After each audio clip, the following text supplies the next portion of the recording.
Hello, my name is Simon and welcome to the Retro News Roundup.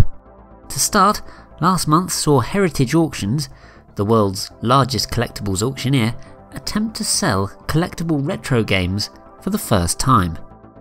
They were surprised by the response, with a particularly rare version of The Legend of Zelda selling for $3,360 US.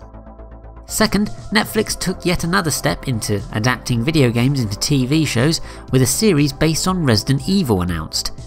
Very few details have been given, but surely it can't be as well written or acted as this.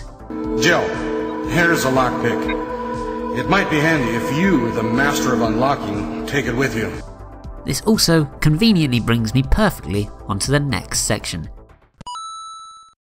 I'll break tradition in this segment and start with a multi-platform release, namely the stellar remake of Resident Evil 2, available now on PS4, Xbox One and PC. The Hitman HD Enhanced Collection also arrived on the Xbox One and PS4. Moving on to the Switch, it received a lot of retro loving last month. There were Neo Geo Arcade Archive titles Ragnagard, Kizuna Encounter and Ninja Masters, as well as standard AA entries Moon Cresta and Bomb Jack. There was a quartet of Johnny's Turbo arcade games too, Express Raider, Nitro Ball, Joe and Mac Caveman Ninja and Two Crude Dudes. Then the eShop for the system also got a re-release of Outrun as part of the Sega Ages setup, Atari Flashback Classics, Dragon's Lair Trilogy and a pretty snazzy remake of Toki. Not bad all in all. The rather amazingly named Insurrection Industries Carby, a budget HDMI adapter for the GameCube, was released in improved form last month. One will set you back £75. And yes, that is the budget price. 8-bit computers once again dominated the homebrew scene last month.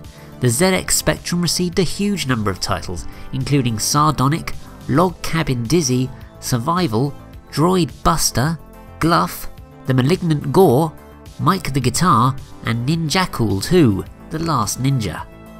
Then the Commodore 64 got a couple of new titles, La Baie de Morts and Sizzler. The Amiga didn't do too badly either, with Trap Runner, Zerosphere and Worldwide Hunting being made for the system.